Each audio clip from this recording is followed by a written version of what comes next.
ได้มาพบสบตาเอ่ยทุกคนลาลาลาลาลาลาลาลาลา สบายดีท่านผู้ชมทุกท่าน ยินดีต้อนรับทุกท่านเข้าสู่รายการข่าวสารบ้านนาเนื่องในโอกาสมื้อนี้เป็นวันเด็กน้อยสากลในวันที่1 มิถุนายน ปี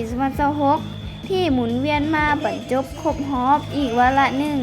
เพราะว่าเด็กน้อยในมื้อนี้จะเป็นผู้ใหญ่ในวันหน้าทางโครงการสุพรรณนิมิตรหรือว่า World Vision ประจำประเทศลาวได้เล็งเห็นการสร้างพื้นฐานที่แข็งแกร่งให้แก่เด็กจึงได้จัดงานวันเด็กขึ้นอยู่ที่บ้านนาทานเมืองมหาไซแขวงคำม่วนในวันที่ 8 มิถุนายน ปี 2026ภายใต้หัวข้อเด็กสุขภาพดีมีอนาคตสดใสเริ่มต้นใส่ใจเลือกกินอาหารที่มีประโยชน์เพื่อเป็นการส่งเสริมคุณภาพทางโภชนาการที่ถูกต้องให้แก่เด็กและเป็นสิ่งที่ทุกภาคส่วนในสังคมต้องได้ร่วมมือกันอย่างจริงจังงานเฉลิมฉลองวันเด็กน้อยสากลในครั้งนี้ได้จัดขึ้นอย่างยิ่งใหญ่และเต็มไปด้วยความม่วนซื่นในงานครั้งนี้ได้รับเกียรติอย่างสูงจากท่านศรีวรธรรมวงศ์รองคณะกรรมการปกครองเมืองเข้าร่วมเป็นประธานพร้อมด้วยท่านเอกราชวิไลต่างหน้าองค์การสุพรรณนิมิตรสากลประจำอยู่ลาวตลอดฮอดคณะการจัดตั้ง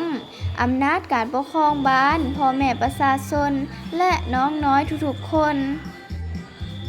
งานเฉลิมฉลองในปีนี้แม่นได้จัดขึ้นภายใต้คำขวัญและหัวข้อที่สำคัญคือเด็กสุขภาพดีมีอนาคตสดใสเริ่มต้นใส่ใจเลือกกินอาหารที่มีประโยชน์เพื่อเป็นการปลูกจิตสำนึกให้แก่ทุกคนในสังคมโดยเฉพาะแม่นการเบิ่งแยงรักษาสุขภาพและโภชนาการของเด็กน้อยในพิธีท่านศรีวรธรรมวงศ์รองคณะกรรมการปกครองเมืองได้ให้เกียรติขึ้นกล่าวเปิดงานอย่างเป็นทางการ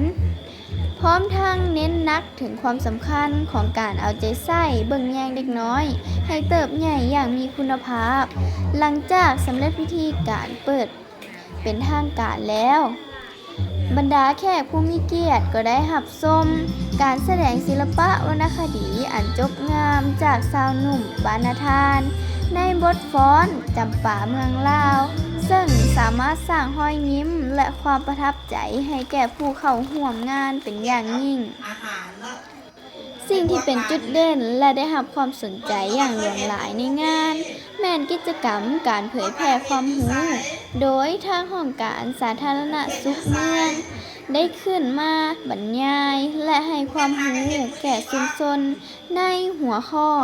อาหารที่มีประโยชน์เพื่อแนะนำวิธีการบริโภคอาหารที่ถูกต้องตามหลักโภชนาการให้แก่ทั้งพ่อแม่ผู้ปกครองและตัวน้องน้อยเอง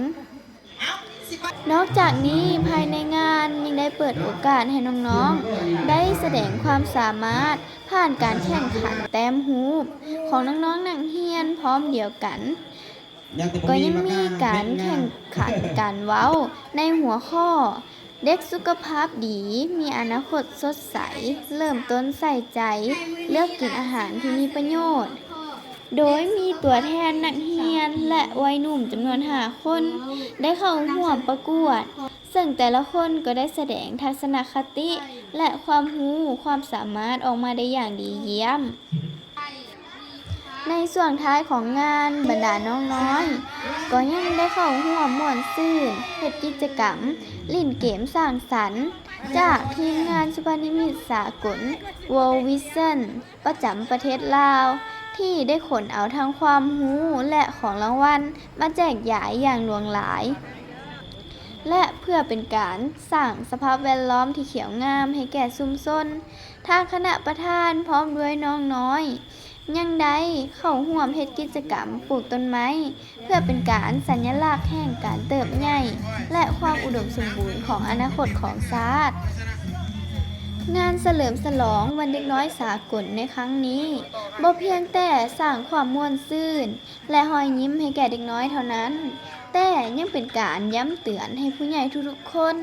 ได้หันมาใส่ใจและร่วมกันสร้างอนาคตที่สดใสให้แก่ฮักเหงาของชาติตั้งแต่มื้อนี้เป็นต้นไปนาทิทิพย์สยราชรายงาน สุขสันต์วันเด็ก